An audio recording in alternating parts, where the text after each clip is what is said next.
कहानी की शुरुआत में हम एक खूबसूरत घर को देखते हैं जो कि असल में एक फ्लावर शॉप होती है। अब हम कहानी के मेन कैरेक्टर को देखते हैं जो चारों तरफ किताबों से घिरा हुआ है, लेकिन उसका दिल पढ़ाई में बिल्कुल भी नहीं लग रहा। उसकी मॉम उसके लिए खाना लेकर आती हैं, लेकिन उसकी इस हरकत को देखकर वो डांटने लगती है और उससे फ्लावर पॉट्स को छत पर टांगने के लिए कहती हैं ताकि वो तेज हवा चलने पर किसी के सर के ऊपर न गिर जाए।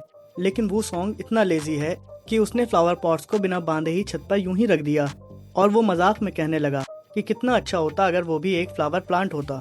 वो दिन भर सिर्फ धूप लेता और आराम करता। लेकिन ये सारी बातें उसकी मॉम ने सुन ली और उसकी क्लास लेने लगी। डांट खाने के बाद वो बाहर घूमने निकल गया, लेकिन अब शायद उसको उसकी लेजीनेस का इनाम मिलने वाला था।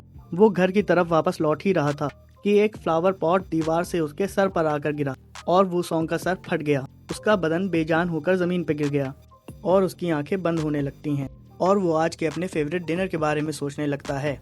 लेकिन जैसे ही वो खाने की पहली बाइट लेता है वो शॉक्ड हो जाता है क्योंकि सारा खाना मिट्टी बन चुका था।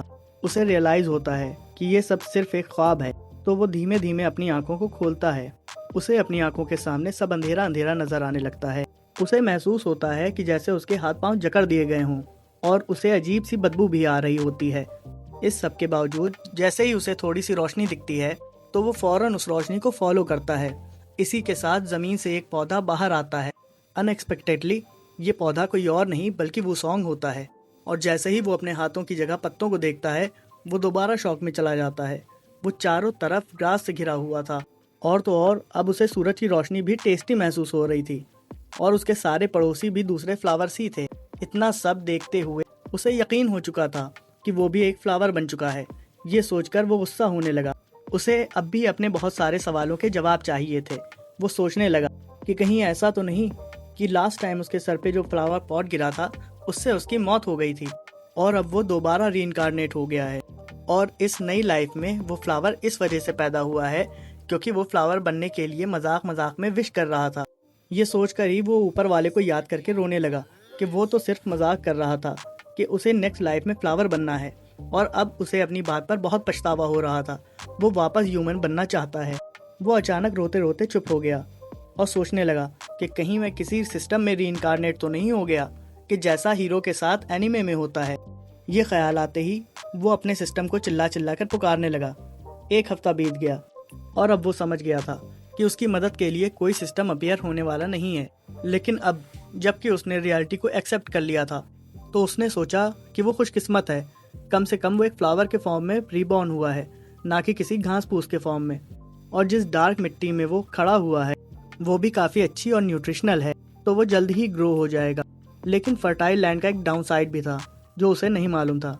वहाँ बहुत सारे फ्लावर प्लांट्स उसके पड़ोसी थे और उनमें धूप लेने का कंपटीशन चल रहा था, इसलिए वो सॉन्ग को धूप लेने में बहुत मुश्किल हो रही थी। लेकिन अगर ऐसा ही चलता रहा तो वो सर्वाइव कैसे करेगा? तो वो भी बाकी फ्लावर्स के साथ सर्वाइव करने की रेस में लग गया और फाइनली वो कामयाब हो गया। अब वो टॉल होने की वजह से चाहे जितनी भी सनलाइट एब्जॉर्ब कर सकता था और अब वो काफ़ी दूर तक देख सकता था। उसे दूर एक जानवर की परछाई जैसी दिखी और जब वो परछाई करीब आई तो वो एक लामा निकला। उसने ऐसा खूबसूरत जानवर पहली बार देखा था। लामा उसे किसी मिथिकल बीस्ट की तरह लग रहा था। वो उसकी खूबसूरती को देख ही रहा था कि उसे याद आया कि लामा तो हर्बीवोर क्रीचर होते हैं और वो सिर्फ प्लांट्स को ही खाते हैं। इससे पहले कि वो कुछ और सोचता, लामा ने अपना मुंह खोला और उसकी तरफ बढ़ने लगा। अब क्योंकि वो एक प्लांट है तो वो भाग तो नहीं सकता, इसलिए उसने बचने के लिए अपने आप को नीचे झुका लिया। लकीली लामा ने सिर्फ उन प्लांट्स को खाया जो उसके मुंह से टच हो रहे थे और शायद लामा को उन फ्लावर्स का टेस्ट पसंद नहीं आया, इसलिए वो दूसरी तरफ मुड़ गया। वो सॉन्ग ने सोचा कि उसकी जान बच गई, लेकिन तभी वो देखता है कि लामा ने उसके काफ़ी करीब में ही पॉटी कर दी। अब उसे रियलाइज़ हुआ कि वो जिस डार्क मिट्टी में खड़ा हुआ है वो मिट्टी नहीं बल्कि लामा की पूप है। वो सॉन्ग बेचारा उल्टियाँ करने लगा और लामा को कर्स करने लगा। अब कुछ दिनों बाद हम देखते हैं कि सभी फ्लावर्स दोबारा ग्रो हो रहे थे और वो सॉन्ग भी साथ में ग्रो हो रहा था। लेकिन कुछ अजीब चीज़ें उसके साथ हो रही थीं, जैसे उसके फैंग्स निकल आए थे। बाकी फ्लावर्स उसे ऐसे देख रहे थे जैसे किसी शैतान को देख रहे हों। तभी उसके सामने एक मैजिकल मिरर अपीयर होता है। वो सॉन्ग शीशे में अपना चेहरा देखकर समझ जाता है कि बाकी प्लांट्स उससे आखिर क्यों डर रहे थे। वो एक अगली और डरावने प्लांट में बदल चुका था और अपनी शक्ल देखकर तो वो भी डर गया था। उसे अपनी शक्ल देखकर सुपर मारियो गेम का प्लांट मॉन्स्टर याद आने लगा। वो दुखी होता इससे पहले ही उसका ध्यान दोबारा उस मैजिकल टैबलेट पर गया। वो उसे छूना चाहता था, लेकिन टैबलेट डिसअपियर हो गया और एक सिस्टम विंडो ओपन हो गया और उसे ऑटोमेटिक फ्लावर सिस्टम ऑन होने का मैसेज मिलता है। ये देखकर वो बहुत ज़्यादा खुश हो गया, क्योंकि कब से वो इसी सिस्टम को ढूंढ रहा था। लेकिन इससे पहले कि वो खुशी मनाता और सेलिब्रेट करता, उसके सामने सिस्टम स्प्राइट आता है और वूसोंग के सामने उसका स्टेटस पैनल शो करता है। लेकिन उसकी स्किल बेकार थी, क्योंकि उसके पास सिर्फ एक ही स्किल थी, वो थी स्वैलो। और ऊपर से नाइंसाफी ये कि नोट में लिखा था वो एक बिग माउथ अगली फ्लावर है जो लामा पूप में पैदा हुआ है। अपनी इतनी बेइज्जती देखने के बाद वो गुस्सा हो गया और उसे लगा शायद सिस्टम से ही कोई मिस्टेक हुई होगी, क्योंकि एनिमे में तो रीइंकार्नेटेड हीरो को दुनिया को विलन से बचाना होता है, लेकिन यहाँ तो हीरो का बेड़ा गर्क हुआ पड़ा है। तभी उसकी नज़र एक दूसरे इंटरफेस पे जाती। उसे बताया जाता है कि उसने जो सन बेदिंग और ज़मीन से मिनरल और मॉइस्चर एब्जॉर्ब किए हैं, उसके लिए उसे एवोल्यूशन पॉइंट मिले हैं। उसने ये पॉइंट सिस्टम एनिमे और नॉवेल में देखा था। उसे मालूम था कि इन एवोल्यूशन पॉइंट्स को यूज़ करके वो अपग्रेड और ख़ुद को पावरफुल कर सकता है। वो बहुत एक्साइटेड हो गया, क्योंकि एवोल्यूशन पॉइंट्स उसके बिना कुछ किए ही इंक्रीज हो रहे थे और जल्द ही उसके पास 100 पॉइंट पूरे हो गए। 100 पॉइंट्स पूरे होते ही उसने रूहुआ को समन किया। रूहुआ ने उसे बताया कि एवोल्यूशन पॉइंट से वो अपने किसी भी पार्ट्स को अपग्रेड कर सकता है, जैसे उसकी leaves, stems, flower, fruits, roots या सीड्स। लेकिन क्योंकि उसे बाकी फ्लावर से ज़्यादा लंबा होना था, वो फौरन अपने स्टेम को अपग्रेड कर लेता है। अपग्रेड सक्सेसफुल होता है और उसकी हाइट 3 मिलीमीटर बढ़ गई थी, जो कि ना के बराबर थी। बाकी दूसरे फ्लावर्स भी ये देखकर बड़े कंफ्यूज थे। वूसोंग बहुत ज़्यादा एम्बैरस हो गया और रूहुआ पे चिल्लाने लगा कि आखिर ये कैसा तुम्हारा घटिया सिस्टम है। रूहुआ को उसके चिल्लाने से कोई फ़र्क नहीं पड़ा। रूहुआ ने उसे बताया कि ये सिर्फ एक ट्रायल एवोल्यूशन था, जो कि सिर्फ 100 पॉइंट्स के बदले तुम्हें दिया गया था, और अगर तुम एवोल्यूशन से ज़्यादा फ़ायदा लेना चाहते हो तो तुम्हें पॉइंट्स भी ज़्यादा चाहिए होंगे। जैसे जैसे एवोल्यूशन लेवल बढ़ता जाएगा, वैसे वैसे और ज़्यादा पॉइंट्स जमा करने होंगे। ये सुनकर वूसोंग का मूड ख़राब हो गया। जैसे ही उसे लगा कि आज का दिन इससे ज़्यादा बुरा नहीं हो सकता, वैसे ही उसके अगल बगल एक वॉस्प मंडराने लगी। वॉस्प की आवाज़ सुनकर वो और ज़्यादा इरिटेट हो गया। वूसोंग का मूड वैसे ही बहुत ख़राब था। अब वॉस्प की आवाज़ सुन के उसका गुस्सा और बढ़ गया। उसने अपनी वाइन्स से उस पर हमला कर दिया। वो हमला करते वक्त उस पर चिल्ला भी रहा था, लेकिन ये वास्प तो वूसोंग से भी ज़्यादा बेवकूफ़ निकला। वास्प ने वूसोंग का खुला हुआ मुंह देखा और उसके मुंह के अंदर ही जाकर घुस गया। वूसोंग डर गया। उसने अपनी ज़िंदगी में कोई जिंदा चीज़ नहीं खाई थी। वो पैनिक करने लगा और वास्प को मुंह से बाहर निकालने की कोशिश करने लगा, लेकिन वो फेल हो गया। वो कुछ सोचता इससे पहले रूहुआ उसके सामने रिवॉर्ड बॉक्स लेकर अपीयर हो गया, और इस बार रूहुआ के इंप्रेशंस पहले से काफ़ी ज़्यादा अलग थे। वो उसके पहले शिकार करने पर उसे कॉन्ग्रेचुलेट करता है और कहता है कि इस बॉक्स के अंदर तुम्हें ढेर सारे एवोल्यूशन पॉइंट्स या फिर नए टाइप के प्लांट जीन भी मिल सकते हैं, लेकिन इस बॉक्स को ओपन करने के लिए तुम्हें 10,000 एवोल्यूशन पॉइंट्स खर्च करने होंगे। वूसोंग को अब लगने लगा कि जिस स्पीड से वो एवोल्यूशन पॉइंट जमा कर रहा है, इस स्पीड से उसे 10,000 पॉइंट जमा करने में तो बहुत दिन लग जाएंगे। लेकिन अब जबकि वो इस जगह फंस चुका है, तो और क्या कर सकता था। वो पॉइंट जमा करने में लग गया और पूरे 5 दिनों की कड़ी मेहनत के बाद आखिर उसने 10,000 पॉइंट जमा कर लिए और फ़ौरन बॉक्स ओपन करना चाहा, और रूहुआ ने भी बिना देर किए बॉक्स ओपन कर दिया। बॉक्स से उसे B level wines upgrade reward मिला। उसने सोचा कि इस रिवॉर्ड से तो वो मशहूर टेंटिकल मॉन्स्टर बन सकता है और इस अपग्रेड से उसे काफ़ी मदद मिल जाएगी। तो बिना किसी देर के उसने इस रिवॉर्ड को खुद से फ्यूज़ कर लिया। अचानक उसके स्टेम से ग्रीन लाइट निकलने लगी और फ्यूजन कंप्लीट हो गया। अब वो इन वाइन्स से अपने एनिमीज पर हमला कर सकता था या उन्हें वाइन्स में जकड़कर बांध सकता था। वो अपनी वाइन्स को देखकर बहुत ज़्यादा खुश था। वो सोचने लगा कि अब तो वो वास्प का शिकार बहुत ही आसानी से कर सकता है। वो सोच ही रहा था कि वहाँ एक दूसरी वास्प आ गई। वूसोंग ने फ़ौरन वास्प को पकड़ने की कोशिश की, लेकिन उसकी वाइन की लेंथ कम पड़ गई। वो वास्प के करीब आने का इंतज़ार करने लगा। जैसे ही वास्प उसके करीब आई तो उसने फिर से वाइन्स को विप की तरह इस्तेमाल करके उसे पकड़ना चाहा, लेकिन जब तक वो उसे पकड़ता, किसी दूसरे क्रीचर ने उसके शिकार को निशाना बना डाला। वूसोंग ने जब ध्यान से देखा तो वो एक लिजर्ड था। गुस्से में वूसोंग ने लिजर्ड पर हमला करके उसकी पूंछ को पकड़ लिया, लेकिन वूसोंग लिजर्ड के बारे में ये नहीं जानता था कि खतरा होने पर वो अपनी टेल को डिटैच कर सकते हैं। और टेल डिटैच होते ही वूसोंग की विप वापस पलटकर उसी को पड़ गई और लिजर्ड को भागने का मौका मिल गया।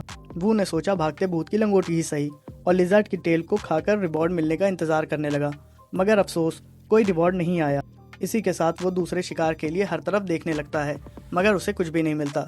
थोड़ी देर बाद उसे एक इंसेक्ट दिखता है और वो उसे फौरन खा लेता है। अब की बार उसे रिवॉर्ड बॉक्स मिल गया था। इस बार बॉक्स ओपन करने पर उसे सिर्फ एवोल्यूशन पॉइंट्स ही मिले थे, मगर 10,000 खर्चा करने पर उसे डबल पॉइंट्स मिले, जिससे वो ज़्यादा सैड तो नहीं था।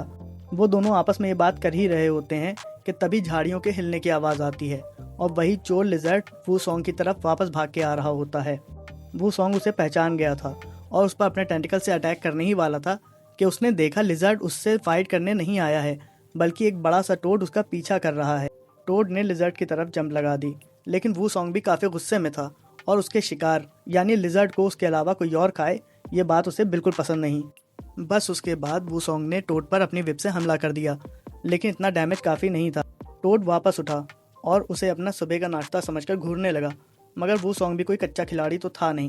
उसने फौरन टोड को विप से मारा, मगर टोड ने इस बार अपनी पेट्रीफाइड स्किल का इस्तेमाल किया, जिससे इस बार उस पर कोई भी असर नहीं हुआ। टोड ने अपनी टंग से वू सॉन्ग को पकड़कर खींचना शुरू कर दिया। वू सॉन्ग की रूट्स भी थोड़ी थोड़ी मिट्टी से बाहर आने लगी थी, मगर एज ए प्लांट उसे इससे बहुत ज़्यादा दर्द हो रहा था। उसे लगा कि शायद वो आधा आधा हो जाएगा। उसने सोचा कि शायद ये ऊपर वाले की दी हुई पनिशमेंट है, जो वो इसी तरह घास को टाइम पास करने के लिए उखाड़ा करता था, इस वजह से उसे दी गई है। मगर अब ये सब सोचने का कोई भी फ़ायदा नहीं था, क्योंकि जल्द ही टोड उसे जड़ से उखाड़ कर मार डालेगा। मगर इससे पहले कि टोड उसका कोई ज़्यादा नुकसान करता, उसकी नज़र लिजर्ड पर पड़ती है। वो करीब ही एक डाल पर बैठा हुआ था और वू सॉन्ग को चुप रहने का इशारा करता है। ये देखकर वू सॉन्ग हैरान रह गया कि आखिर वो कौन सी दुनिया में आ गया है जहाँ इंसेक्ट्स और हर एनिमल इतने ज़्यादा इंटेलिजेंट हैं। लिजर्ड जंप करके टोड के सर पर आ गया और इसका प्लान कुछ ज़्यादा ही ब्रूटल था। उसने टोड की आंखों को अपने दांतों से हमला करके काट डाला। टोड की आंखों से ब्लड आने लगा और पेन की वजह से उसने वू सॉन्ग को छोड़ दिया। टोड अपनी पीठ की तरफ जंप करता है ताकि लिजर्ड उससे दूर हो जाए। उसका प्लान कामयाब भी हो गया, मगर वू सॉन्ग ने मौका देखते ही उसको अपनी वाइन से हवा में उठाकर पटकना शुरू कर दिया, जैसे हल्क ने लोकी को पटका था। मगर इतनी मार पड़ने के बाद टोड की बॉडी से एक लिक्विड निकलने लगा, जिससे वू सॉन्ग की वाइन से आज़ाद होकर वो भाग निकला। मगर वू सॉन्ग ने उसके चेहरे को अच्छे से पहचान लिया था। अगर वू सॉन्ग ने उसे नेक्स्ट टाइम इस एरिया में देख लिया तो वू सॉन्ग उसकी चटनी बना डालेगा। गुस्सा ठंडा होते ही वू सॉन्ग ने सोचा कि प्लांट्स की लाइफ कितनी नाजुक होती है। उसी टाइम लिजर्ड उसके सामने आ जाता है। उसे देखकर वू सॉन्ग भी कंफ्यूज हो जाता है। लिजर्ड उसके सामने बार बार अपने सर को ऊपर और नीचे करके माफ़ी मांगने लगता है, लेकिन वो भी इतनी आसानी से उसे माफ़ करने वाला नहीं था। तो लिजर्ड भी सिंसेरिटी दिखाते हुए उसके आसपास की मिट्टी को ठीक करने लगता है और उसने टोड से अभी अभी वू सॉन्ग की जान भी बचाई थी, तो वू सॉन्ग भी उसे माफ़ कर देता है। लिजर्ड स्माइल करता है और एक क्यूट सी साउंड निकालता है। ये देखकर वू सॉन्ग को यकीन नहीं आता कि ये लिजर्ड आखिर कितना स्मार्ट है। वो ये सोच ही रहा था कि लिजर्ड वहाँ से जाने लगता है। वू सॉन्ग उसे रुकने के लिए कहता है, मगर लिजर्ड नहीं रुकता। वू सॉन्ग सोचता है कि ये इस न्यू वर्ल्ड में मेरा पहला फ्रेंड है, लेकिन ये तो भाग गया। वो सोच ही रहा था कि उसने देखा लिजर्ड अचानक जाते जाते रुक गया और थोड़ी देर बाद एक इंसेक्ट को पकड़कर उसकी तरफ वापस लौटने लगा। वू सॉन्ग डर गया कि अब ये क्या करेगा और लिजर्ड ने अपनी ज़बान को उसके चेहरे के बिल्कुल पास लाया। वू सॉन्ग समझा नहीं कि ये कहना क्या चाहता है। तभी लिजर्ड ने उसे इंसेक्ट खाने का इशारा किया, क्योंकि ये उसके लिए एक गिफ्ट है। ये देखकर वू सॉन्ग परेशान हो गया कि वो किसी के मुंह में रखी कोई चीज़ भला कैसे निकाल कर खा सकता है। लेकिन लिजर्ड अभी भी स्माइल करते हुए उसे वो बग ऑफर कर रहा था। पहले तो उसने मना किया, लेकिन वो इतने सच्चे दिल से उसे गिफ्ट ऑफर कर रहा था और वो इतना क्यूट भी लग रहा था कि वो मना नहीं कर पाया। वू ने कहा कि अच्छा इस बग को नीचे रख दो, लेकिन वो अब भी वैसे ही खड़ा था। इन द एंड उसने वो बग खा लिया। इसके फौरन बाद रूहुआ रिवॉर्ड बॉक्स लेकर उसके सामने आ गया। उसने वू सॉन्ग से लिजर्ड के बारे में पूछा तो उसने बताया कि इसी की वजह से आज उसे ये बॉक्स मिला है, तो वो चाहता है कि लिजर्ड ही इस बॉक्स को खोले। वो लिजर्ड से बॉक्स खोलने के लिए बोलता है, लेकिन उसे कुछ समझ नहीं आता, तो वो उसे ठीक से इंस्ट्रक्शंस देता है और कुछ देर बाद लिजर्ड बॉक्स को ओपन कर भी लेता है और उसमें से उसे वही स्किल दोबारा मिलती है। लेकिन इसके साथ दो ऑप्शन और थे। पहला, वो अपनी वाइन को अपग्रेड कर सकता है, या दूसरा ऑप्शन चूज करके एक और एक्स्ट्रा वाइन ले सकता था। ये सुन के वू सॉन्ग बहुत खुश हो गया। इससे पहले कि वो कोई रिवॉर्ड चुनता, उसने लिजर्ड का शुक्रिया अदा किया और फिर बहुत सोचने के बाद रूहुआ से सेकंड ऑप्शन यानी एक्स्ट्रा वाइन को ऐड करने के लिए कहा। फिर से उसकी बॉडी से ग्रीन लाइट निकलना शुरू हो गई और एवोल्यूशन कंप्लीट हो गया।